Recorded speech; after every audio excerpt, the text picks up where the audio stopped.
Hey folks, this is Jim Myers and Joshua Cantu here with the Golden Squatch microphones. How's it going today, Jim? Great! Got an awesome show. I'm looking forward to today.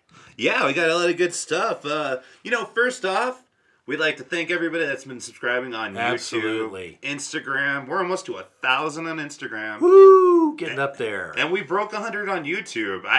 Hey, that's a big mile marker, I think. I didn't know people watch podcasts. Yeah, I don't know what they're watching. Hey, we're going to get to the point where we're going to videotape this. Yeah, I really think so. I think it would be really neat to show everybody what the heart of Bigfoot country... The heart of Bigfoot country and the heart of the Golden Squatch microphone studio looks like. Now I'm going to have to get you a gold microphone. I know it. You put it out there. That's what I'm putting it out there for. Speaking of all the viewers that we do have out there, people have actually been responding really well. Awesome. We have several 5-star reviews on iTunes, Which we're really grateful for. Yeah, we really are. And we'd like to give a shout out to the AZ Grizz, who wrote, "Good show. Love listening to the podcast, and every year I visit, I always stop by the outpost to get my Bigfoot gear. Visit in November, and I like the new area of the museum." Sweet. Glad to hear it. That's all you. I guess that's before you installed... You expanded a little bit in the shop, We right? expanded, so I guess they came in after we expanded and liked the new expansion. So, people haven't been there? What are they in for? Well, we've added, in our news section, we added some plaster cast footprints, quite a few plaster cast footprints. We added a whole new video that Josh helped us produce. Oh, yeah. 20-minute video. Just talking about answering questions about Sasquatch, and it covers a lot of ground. And it's amazing how many people go back in there and sit through the whole video. So if you've been there in a while, make sure you stop in. Absolutely. Absolutely. We have another one, actually, from Sheila Kelly. My name is Sheila Kelly, and I wanted you to know how much I love everything about your show. Aw, thank you. Yeah, that's great. So much information. I sit with a notebook and take notes. It's so good. If you ever get any Dogman encounters, we'd love to hear those too. I'm obsessed with Bigfoot and Dogman. Yeah. What's Dogman? Hey, Dogman. We haven't talked about Dogman, have we? No, I don't even. Hey, Bigfoot's not the only cryptid out there. So there's a whole lot more that we don't know about than people give credit to. But yeah, Bigfoot is one bipedal cryptid. Dogman is another, and that would be a whole show. But just briefly, I think every legend that we have in this country, every horror story, somewhere has a kernel of truth behind it. And I think the whole werewolf phenomenon, the werewolf legend, comes from Dogmen. And Dogmen, to the best I can describe, are like a Bigfoot. Instead of being a hominid, they're a canid, meaning they're a dog race that walk upright, are highly intelligent, are very aggressive. Compared to Bigfoot, Dogmen seem to be much more aggressive. And just about every encounter with a Dogman that I've heard about involves some type of aggression or violence. And so there's a place up in Michigan called Bray Road, and there's the Beast of Bray Road, and that's a Dogman or Dogmen. So yeah, that's another cryptid out there, and personally I hope I never encounter one. Certainly if we do, you'll hear about it. All right, so Miss Kelly, make sure you have your pen and paper ready, because Jim's actually got some good research out from the field stuff today. Yep. All right, and someone after my own heart here, Kevin Malovic. Very cool. Got to ask, though, why no trail cam? Why no trail cams? Yeah, the eternal question. Well, I ask the same thing all the time, Kevin. Yeah. All the skeptics around me. Okay, why no trail cam? Well, you're going to be skeptical about my answer, Mr. Skeptic. All right. Here's what most of us who are doing research feel. Okay, first of all, there's probably 1 million trail cams out in this country. I don't know what that figure is, but it's a huge number of trail cams. Hunters, all these people that put out trail cams to see what game are using what trails, or a game cam rather than a trail cam. Here's our experience. If you're having interactions with Sasquatch, whether you're doing gifting, which we've talked about, whether you're having experiences like the ones I'm going to talk about later today, you can put out audio recorders and you can gather all kinds of information. And we're going to play some audio that I recorded 2 or 3 weekends ago now. They don't seem to be bothered by the audio. They'll walk around them. They'll throw stuff at them. But you put a game cam out that's got an infrared beam, and they avoid them. And in fact, it's almost like they are offended that you put it out there, and any activity you had will stop. That's so weird. And so they know the equipment is there. I've heard of them knocking them off of trees, smashing them, but you just don't get images. We would have lots of Bigfoot images by now if that camera did not pose a threat to the Bigfoot.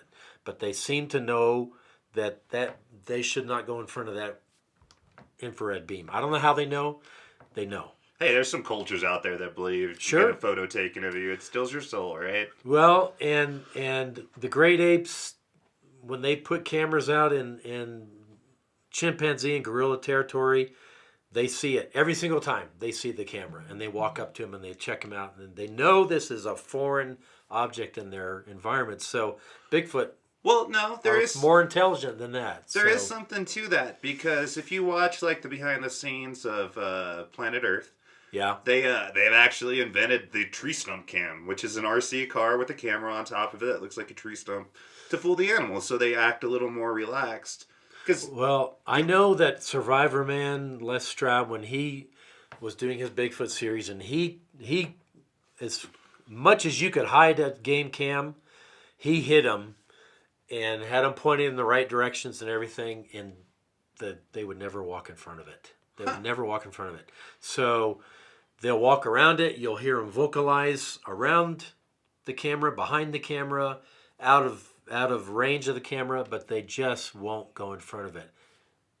We may have something, I don't know if we're going to talk about it today, we'll see, or next time, but there's some trail cam shots that we're going to talk about from Pennsylvania. It's been a while now. These are not new videos or photos, but we'll talk about that. But there is the occasional image that gets captured on a camera. Yeah. But it's not anything like what you would expect with all the cameras that are out there. Yeah. So, short answer or long answer to a short question, I think they know it, they know what they are, and they avoid them. Either that or they, emit an EMP blast when they walk by. Yeah. That would be the Marvel Comics. The Marvel Comics Sasquatch. There we go. All right. Well, hey, everybody, we want to answer more. We want to interact with you more. So please send your questions. Absolutely. And, any thoughts, comments, whatever. Just send it to us and we'll get you on the air. We'll get you on the air. We'll give you credit and we'll try and answer. And if we can't, we'll tell you that we don't know the answer. All right. Hey, Jim, I've been looking at the headlines. You know what that means? It's time for the news flash. There you go.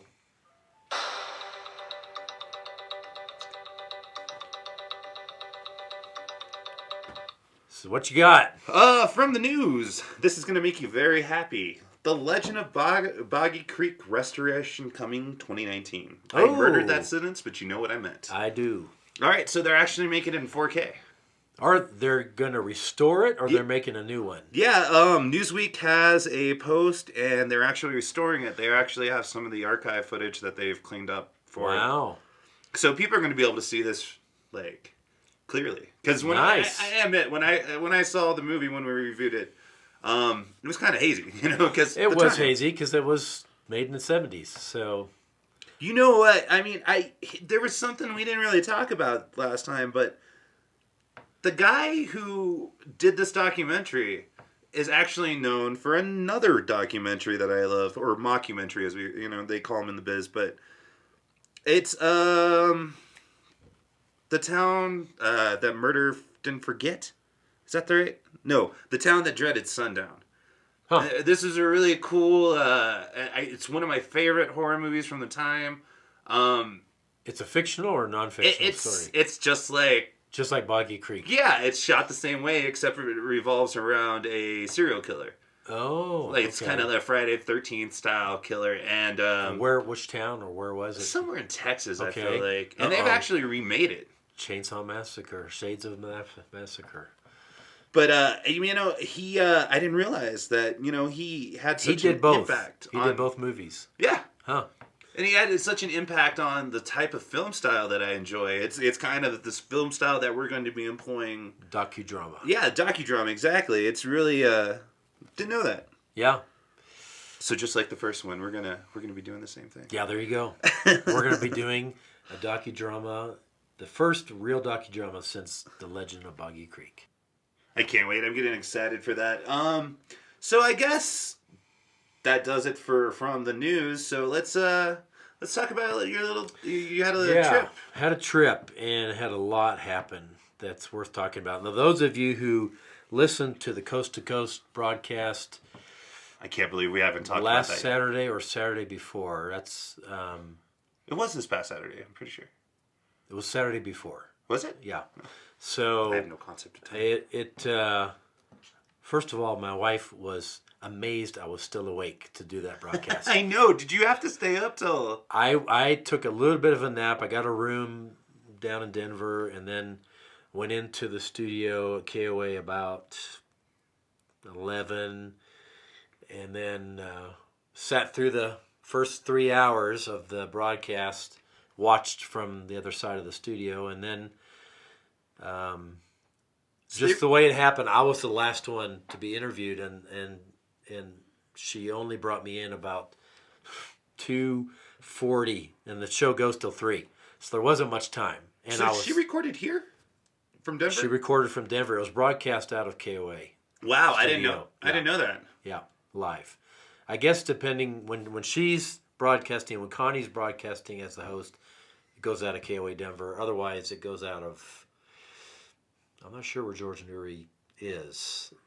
L.A. or New York? I thought it broadcast from wherever he was. That's really cool. I thought you were doing it over the phone. No, and she said we can do it over the phone, but both of you have to be on the phone, or both of you have to be in the studio. But you can't have one in the studio, one on the phone. It doesn't work quality wise. So we both went in the studio, and it was fine. It was fun. I've never done that in studio. So as far as live radio. And Coast to Coast is a big audience. I mean, it's a big show. I think it's the 8th most listened to radio in the country. And we've had quite a few people that have come into the store or written us since that who were listening in that night. So that's been cool. We've actually had some traffic ourselves from that interview from you. Because I did mention the podcast on there. So that's so awesome. So anyway, those of you who heard Coast to Coast, I'll probably share a bit more now than I did then because there was too much of a time constraint on the Coast to Coast broadcast. But very grateful for that opportunity and grateful to Connie for bringing me in. So anyway, I went with my friend Jason Frank and Connie to a location that I'll tell you it was in the Steamboat Springs area. I'm not going to give more than that away just because Jason, it's a place that Jason goes back to a lot and there's a lot of activity there, and I know his preference would be that we not give away that location. So I won't, but it was in the Steamboat Springs area. And we went up there. So he went up a night earlier. He went up Thursday night. It was snowing when he got there. Now, the location he normally goes to is about 3 miles farther up the mountain than we went. But there was 2 feet of snow, most of that, or more than that, most of the way up that road. There's no way we were going to get up there. And I didn't bring my plow truck. I brought my regular truck. I might have tried to, push my way in, but that wasn't going to happen. So we camped at the bottom of the mountain at the alternate location that he goes to sometimes when there's too much snow. And it snowed the night he was there. So really nothing happened that first night. And that's pretty typical. When there's a lot of snow, squatches just don't come around. They don't want to what I believe is going on is they don't want to leave obvious tracks, and they would. If there's snow all around you and they come into your camp, they're going to leave tracks coming and going. Just like the Yeti in the Indian Army. Yeah. So it's rare that you find tracks in the snow, and it's usually in a place where they were not expecting anyone to come look for tracks. All right. So when it's right around your camp, they typically are not going to come in. So he didn't have any action that night. The next day I got there on Friday morning, and the snow, it was still dicey weather, but the area around our camp, in the campsite and immediately around it, was starting to melt. And the road coming into that campsite had a lot of it had melted off. Still a lot of snow around, but there were patches now where it was not covered in snow. So I got there. We cut some bunch of firewood for the night because, I'm not real fond of going out in the middle of the night looking for firewood. I imagine Sasquatches around. So just period. Who wants to go do that in the woods period. anywhere? Who wants to do it in the daytime, let alone at night? So we cut up a bunch of aspen trees and brought it in by the fire. So the way he had the camp set up was his tent, which is about it's a canvas tent. It's kind of like a outfitter's tent a little bit. You could probably, we both had cots, and there was plenty of room to spare. You could probably sleep 4 in there, and then the kitchen was immediately outside of our tent, and we put a tarp over the kitchen because the weather was bad, and then we had the fire beyond that, and then his truck was next to our tent, and Connie was sleeping in the truck. She had brought her dog with her, so and we warned her, keep an eye on this dog. This is it was a Yorkshire Terrier. I said, and Jason told her, the Sasquatch will eat this dog for sure if you let him out of your sight. And on the way in, when I was coming in, I spotted a huge golden eagle that was hanging around the area, and I said, if that eagle sees your dog, he's going to snatch it, and that's the last you're going to see of that dog, because this is a tiny little Yorkshire Terrier. So there were 2 reasons for her to keep an eye on the dog. And so we didn't do much else. We got the camp ready for the next night, and then another couple arrived who were going to be there. And so we stayed up till about 11 p.m., midnight maybe. I can't remember, 11:30. Then we all went to our tents, and Connie went to the truck. And I fell asleep. I always fall asleep quickly. I woke up again about 2:30 in the morning. It's quiet outside. It froze that night, so it was real quiet. No wind. It was just completely calm. And I could definitely hear footsteps coming.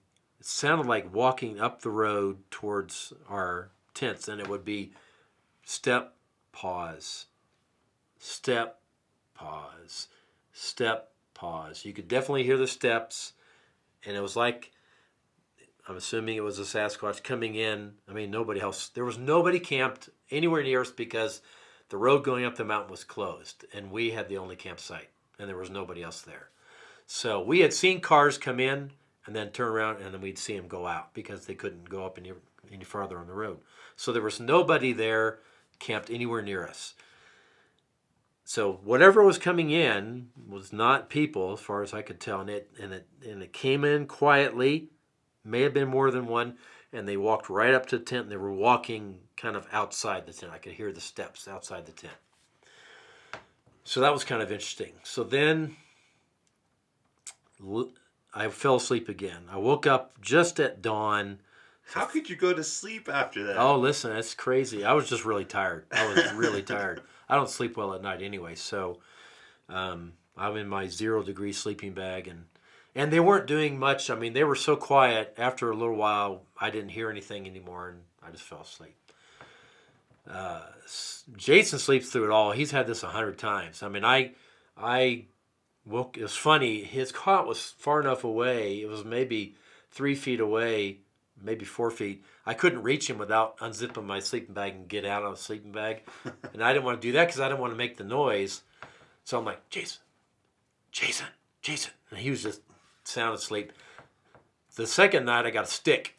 And so I could reach over and whack him, and he could whack me, So we put the stick right between us on the ground. So he finally woke up, and I said, they're outside. And he goes, oh, good. And he goes back to sleep again, because it's nothing to him. He's had this happen so many times. So I wake up about dawn. I'm lying there in my sleeping bag. Birds just start singing. I can just see it's getting light outside the tent.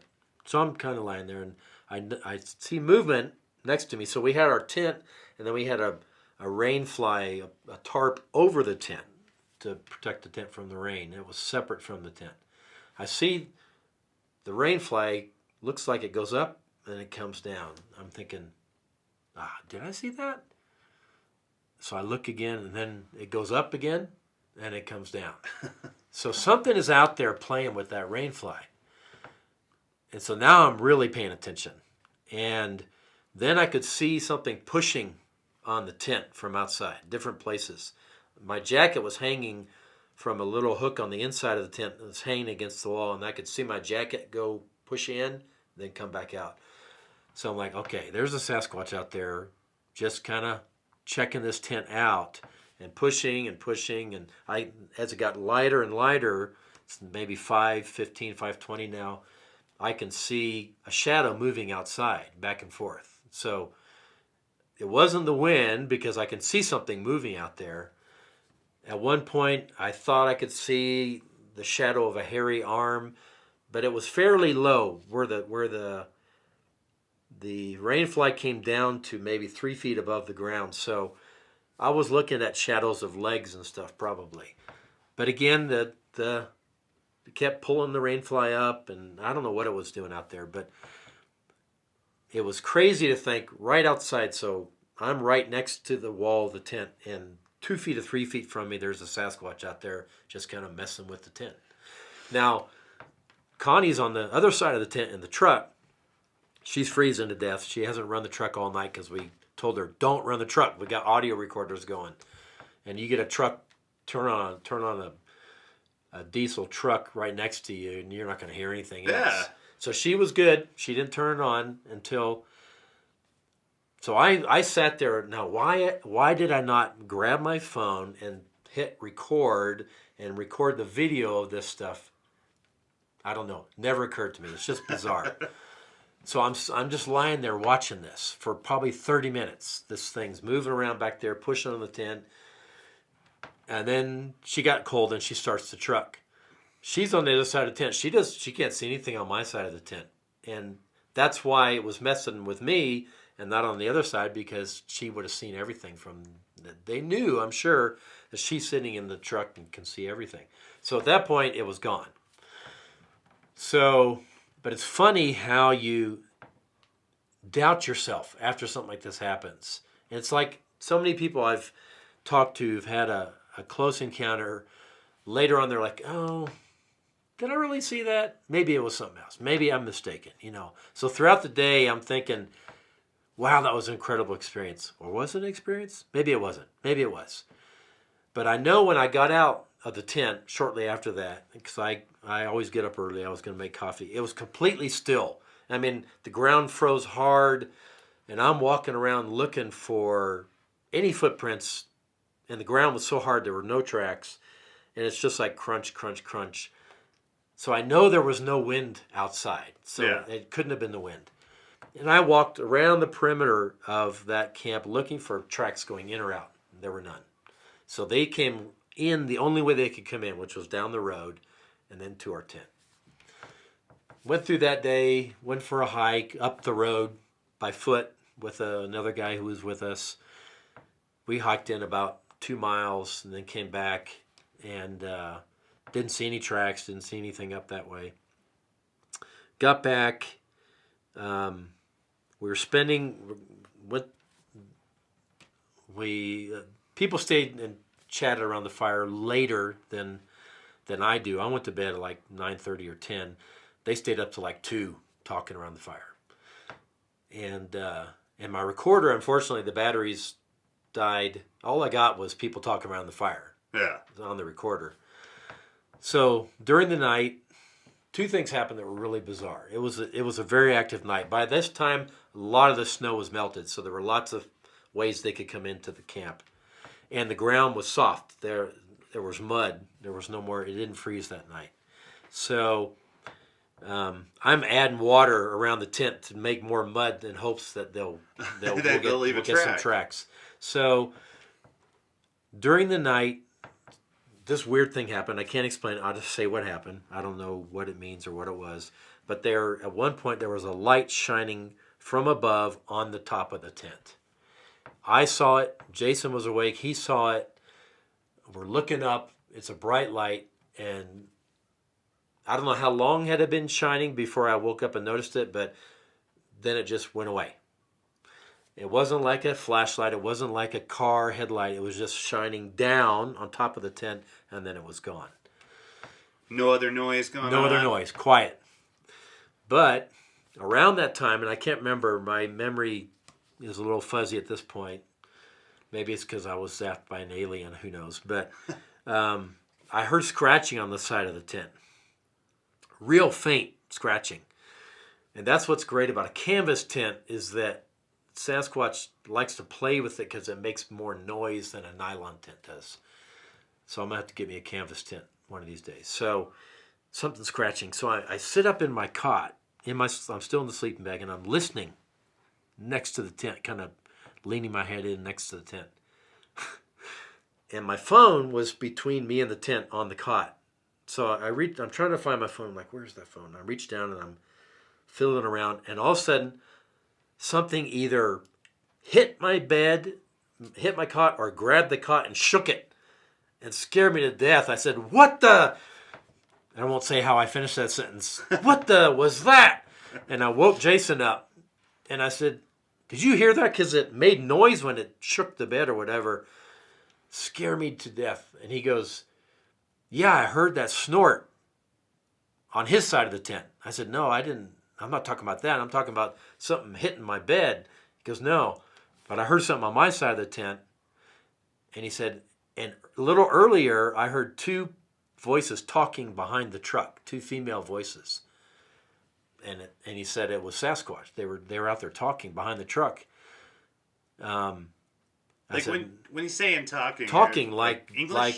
Like hey George, how's it going? Like voices, and they do a lot of popping and clicking when they talk, but they're also just using words that's just a different language. It's like if you went to the Amazon and encountered a tribe that no one had ever discovered before, you wouldn't know what they were saying, but you know they're talking to each other. Yeah. All right. Okay. Same thing. They're talking, and you hear voices, and so I didn't hear that night. I just had them messing with me, shaking the bed. But something outside physically hit or shook my cot, because the cot was right up against the tent. You could see the side of the cot out from outside. So that freaked me out. So that day we were going to pack up camp and leave. And we were having breakfast about 8:30, 9 o'clock in the morning. And next to the camp, there was a little rise that went up about, I don't know how far, 30 feet, 40 feet. And then it kind of leveled off again behind there. But you couldn't see over the rise. And we're all sitting there talking, having breakfast. And then we hear voices, loud voices, and then a scream. Ah! And everybody stops. And we think, everybody kind of goes, did you hear that? Yeah, I heard that. That was really weird. And while we were quiet, we heard voices again, and then a louder scream, like a woman being murdered. Ah! And we're like, yeah, we definitely heard that. That was crazy. That was the first loud scream like that I've ever heard. So we listened some more. Nothing else happened. So, of course, nobody had a recorder running. So I grabbed my recorder, changed the batteries, go over on that side of the camp, and stick it in a tree and start recording. I go back, we're breaking camp, we're taking down tents and putting out the fire, and we're talking, and none of us heard anything else that made us stop what we were doing. Yeah. But the recorder picked up a lot. And that's and we got a file. We got a file. So what you're gonna hear, So this is between 9 and 10 in the morning, maybe. And what I did was I took the recordings and I just sat and listened. And every time I heard something that I didn't recognize or sounded like it wasn't coming from our campsite, I would take that little segment and cut it out, and I put it over on the side digitally.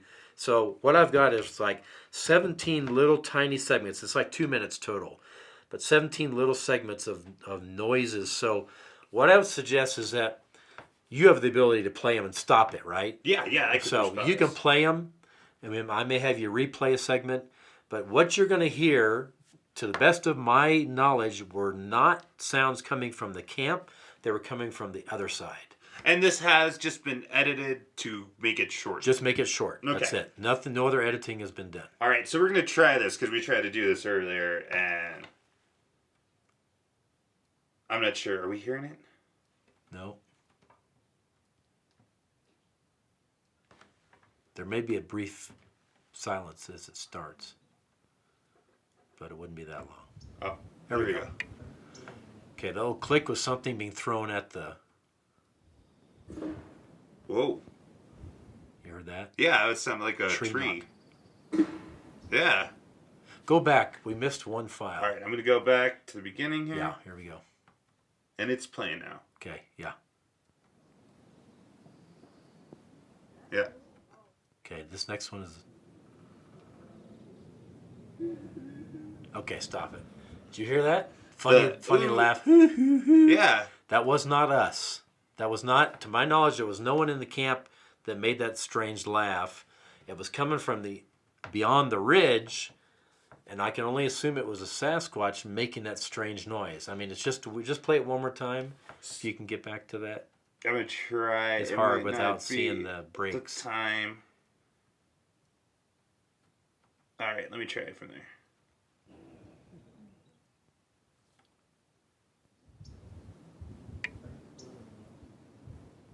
I think we're past it. We're past it a little bit. Let me go back. You can just play it from the beginning. Isn't that weird? Yeah. I mean, I can hear people, though. There's people in the background. There's people talking. But it doesn't sound like the same direction. No. Okay, these are knocks. I don't know what these were. But they're loud. Okay, see, that's... every once in a while I hear a woodpecker, but that's not what that is at all. No. That's somebody... Okay, here's another one.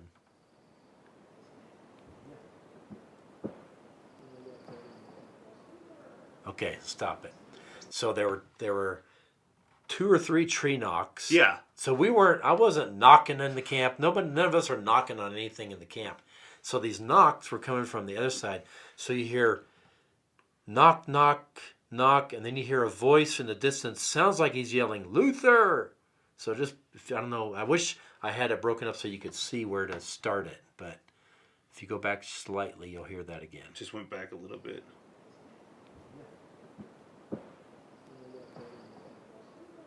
Yeah. Here's the funny thing. So I don't know what he was saying. It sounds like Luther. That's just me trying to make sense of that sound. When Jason went back up, he was up there this past weekend. When he got there and was setting up camp, he went over to the edge, same place where we were, and he yells out, Luther! And then bam, bam, he hears 2 tree knocks in reply to him yelling that. Now, could have been coincidence, the timing and everything. I don't know what that phrase may mean to them, but he got a response, it seems like, from them when he yelled it out.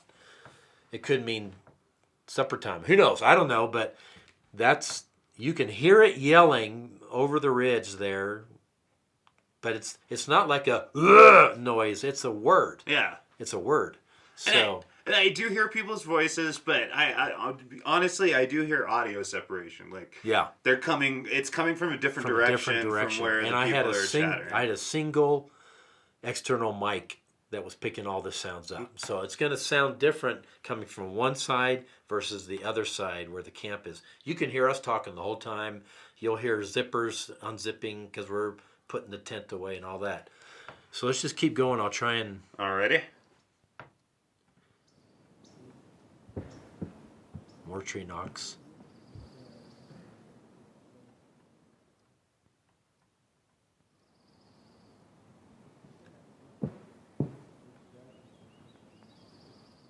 We didn't hear any of those tree knocks. That's crazy. Okay, do you hear those voices? I don't think that was anybody in the camp because it's not words that I can pick out. It sounds like rock, rick, rock, rick, rock. Try to go back just a little bit. Can you increase the volume at all? It's max. Max, okay. Yeah, I've listened and listened and listened to that segment, and I cannot pick out words. It does sound like people talking to me. Like, Does it? To me, it's just Okay, go. like See if you can pull it back just a hair to that. I'm gonna try. Okay. Sounded like something. You're right. Okay, could be. Keep playing it a little bit. Yeah.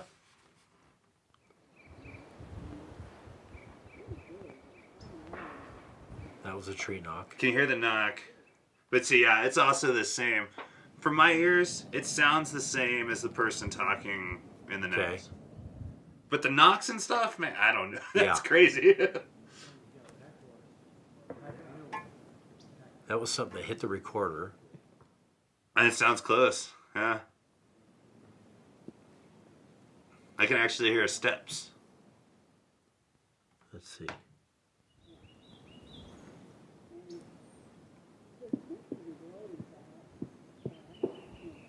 Lots of knocking.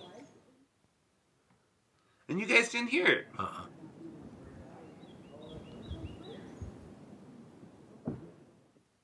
Okay, go back. I think that was the child's voice that I heard.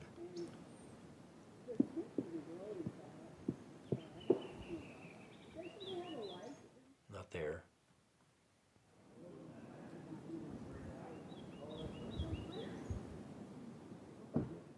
Let's just keep going and see.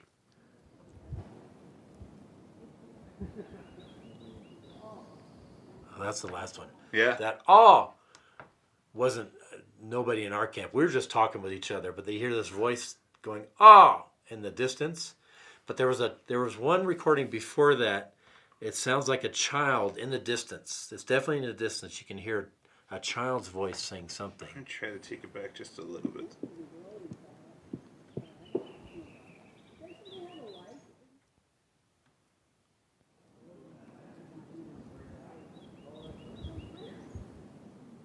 I think that was it.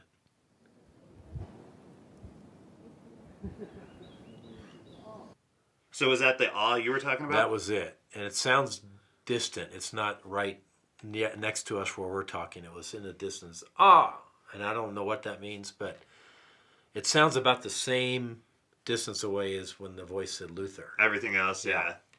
I mean... But the tree knocks, I mean, there was probably, I haven't counted, I would guess 15 tree knocks. The tree knocks were freaky. Bam, I mean, bam, like, bam, that was, bam, bam, that's kind bam. of weird, man. But I don't know about, like, I mean, the like, me, just me as a skeptic. Go ahead, Like, Mr. Skeptic. I mean, it could have been an owl, could have been, like, Oh, any could have kind of been, bird. could have or, been. You know, who knows? Yeah. But the tree something knocks, was knocking that I can't explain that. that we couldn't hear because we're breaking camp and making noise. But the Like- mic heard it. I can't think of anything that would just randomly Just go up to a tree whack, and knock whack, it. whack, you know? whack, whack. And it was over and over and over. So, So what do you think the light was? I don't know. Nah? I don't know. It could have been, I mean, what are the, eliminate all the possibilities. Was there somebody walking outside with a flashlight? No, it was not a Because flashlight that came light. from top. The only thing I thought when you said that was helicopter aircraft. It's some kind of aircraft. That's why I asked about Right, the noise. but there was no noise. It was quiet.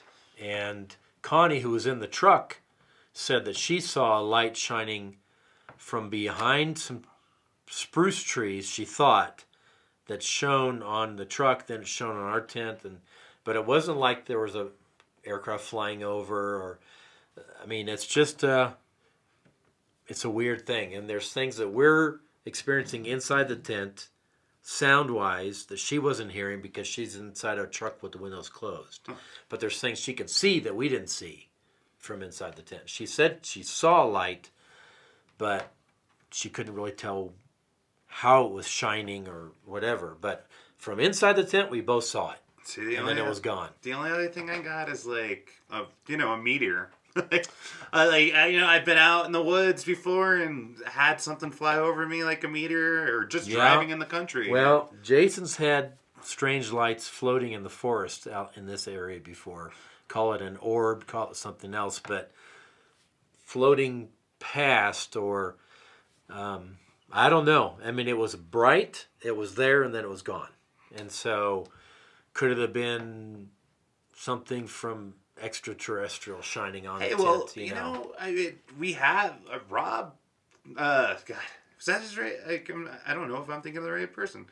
The audio, the guy who's famous for recording. Morehead. Yeah, Ron Morehead. Yes, Ron Morehead said the same thing. Yeah, and that hasn't been the only time I feel like we've had a guest actually say the same. Where he saw strange lights. He said there were times when a light over somebody's head would follow them around the campsite, illuminating everything around them, stayed over that one person. Yeah. Just weird stuff. And he had the lady guest he had with him, I don't remember her name, but she, off microphone, was mentioning the same thing too.